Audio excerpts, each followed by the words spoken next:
The morning I found the koi pond dug out and full of mud, I thought somebody had finally gone too far. Then I realized the somebody was the same person who'd been smiling at neighborhood meetings for 2 years.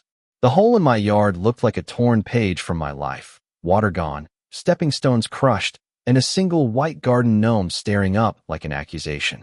My name is Evan Hale, and this is the story of how a backyard dispute turned into a fight over more than dirt, and how the people around me chose sides faster than I could explain myself.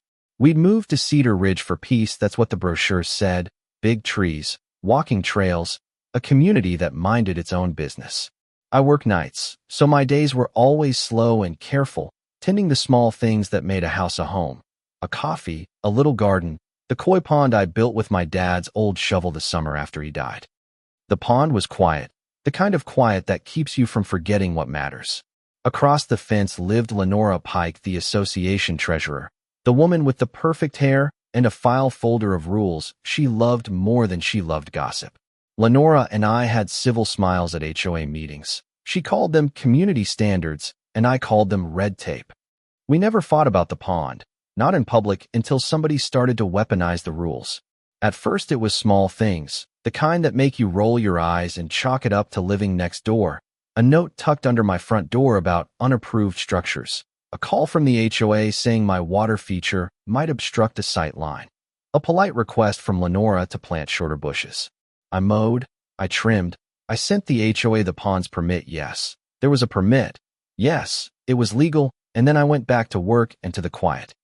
But the notes kept coming, and, like an old leak, the problem grew until one morning the ground itself had been taken from me. When I walked into the backyard, Lenora was at her fence, hands folded like she owned the view. She didn't flinch when I swore. She just said, "Evan, this was a community safety issue. We had to act." It was the calmest thing anyone has ever said to me while taking something that mattered. My voice went thin. "Act? You mean dig my pond up?" She smiled, the smile that was never quite a smile. "We followed procedure," she said.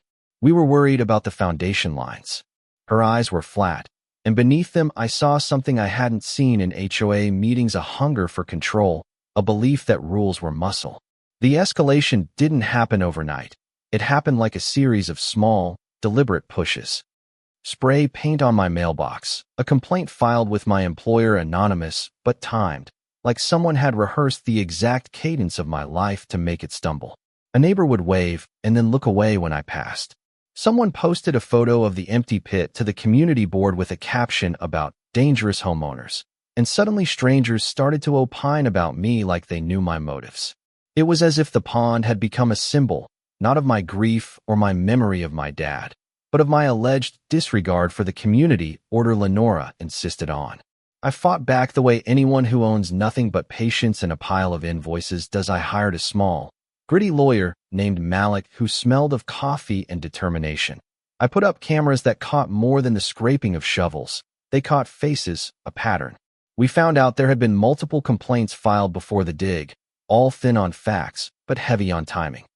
Someone had phoned the city, someone had signed a petition, and the someone with the perfect hair and the crisp folder had been the hand moving the pieces. That's when the real theater began. Lenora went to the community with a list of violations and a slideshow. She called it due process. She said we'd all be safer. People nodded. Ms. Porter, who lives 3 doors down and keeps an immaculate rose garden, offered a teary statement about safety and about wanting the neighborhood to remain respectable. I listened from the back of that meeting and felt the floor tilt. What I thought was evidence turned into rumor, and rumor is a kind of contagion.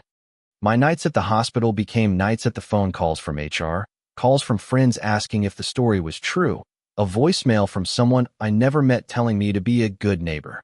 You think you know the shape of your life until someone draws outside the lines, and then everything seems blurry. I remember the night I watched the footage. Malik had pulled a shaky clip from a phone where Lenora met with 2 men, one of them carrying a shovel, the other with a coil of orange stakes. They spoke in low voices. I couldn't make out the words, but the gestures were plainly about boundaries and making an example. When I saw that, relief and a new fear took turns in my chest. Relief because there was proof, and fear because proof doesn't always translate into justice. The private investigator we hired found motive where the slideshow had not. Lenora had been fighting a proposed bike path that would cut through a strip of community land 3 blocks over a strip she'd been quietly hoping to develop with a friend, a little pocket park that would increase her property value. My pond was collateral of visible, unapproved irregularity that could be used to establish her authority over what the neighborhood looked like. It was petty and cold, and it turned out that small cruelties often have tidy reasons behind them. I remember the confrontation as if it were a scene in a movie, Lenora at my fence with the folder, her voice even, offering a kind of legalistic mercy.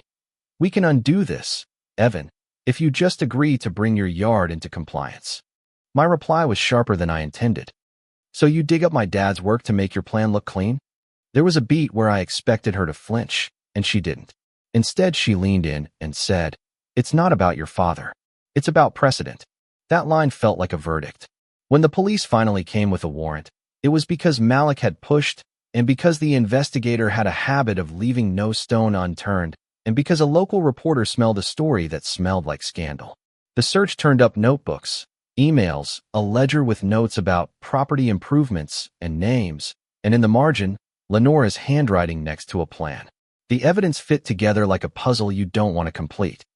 There was no dramatic shouting at the doorstep, no cinematic arrest in front of the kids on the cul-de-sac. There were polite officers, a stack of papers, and then, later, a charge for conspiracy to damage property and for filing false complaints. The arrest didn't feel like an ending. It felt like an exhale that left my lungs sore. People came by, some with casseroles, some with apologies that sounded like they'd been drafted by a committee, and Mrs. Porter, the rose gardener, brought over a pot of white lilies and said, "I'm sorry, Evan. I didn't see." Her eyes were wet, and she touched my arm the way neighbors touch each other when they mean it. Lenora's fall from the treasurer's seat was quiet and excruciating for her, and watching someone who once knew all the rules lose them was both satisfying and bleak. Justice had a dully fluorescent feel to it, like an administrative office you only visit when something's gone very wrong. Rebuilding took time. The pond was refilled with water, the stones reset. The koi took a week to forgive us. I kept the security footage for a while longer, partly because it was evidence, partly because it was a record that I had been believed. Returning to work was awkward for a few months. Whispers go farther than the truth, and even cleared names have paper cuts that ache for a while. But in the slow recovery, I found something softer. Friends who didn't look away, neighbors who apologized without being asked, and a small group of us who started meeting to actually talk about community things, not to police them, but to listen. If there's a lesson in this, and I don't mean a moral lecture, I mean a live thing I carry, it's that rules without empathy can become a weapon, and that civility can hide a lot of sharp edges. Lenora had reasons she could write in a list: property value, precedent, a memory of being overlooked. None of those reasons made what she did right, but they explain how ordinary people can make ordinary harms feel justified. There's also a second lesson, which is the harder one. When you live in a small community, your reputation is a fragile thing, and it doesn't take much to tilt it. That's part guilt and part the human hunger to be seen as right. So now when someone asks me what I'd do differently, I don't have a tidy answer. I'd have been kinder in the early notes. I'd have tried harder to speak to Lenora before folders and flyers found their way into hands. I'd have put up the cameras sooner, maybe, but that's hindsight, and hindsight is a kind of cowardice. The truth is, I keep the gnome where it fell, slightly chipped, because it reminds me that sometimes the things we love get broken, and we put them back anyway, and they're the better for it. I'm telling you this because I want you to ask yourself what community means to you. Is it a set of rules? Or is it the people who have your back when the rules are bent against you? Did Lenora deserve to be shamed? No. Did she have reasons? Yes. Is there a simple answer? No. If you've ever been blindsided by a neighbor, or if you've ever held a rule like a hammer, tell me about it below. I want to know what you think is right, what justice looks like in a small town, and where the line should be between keeping order and keeping compassion. Share your opinion. Hit like if you believe neighborhoods should protect people, not punish them. And subscribe if you want more real stories about ordinary fights that say a lot about who we are.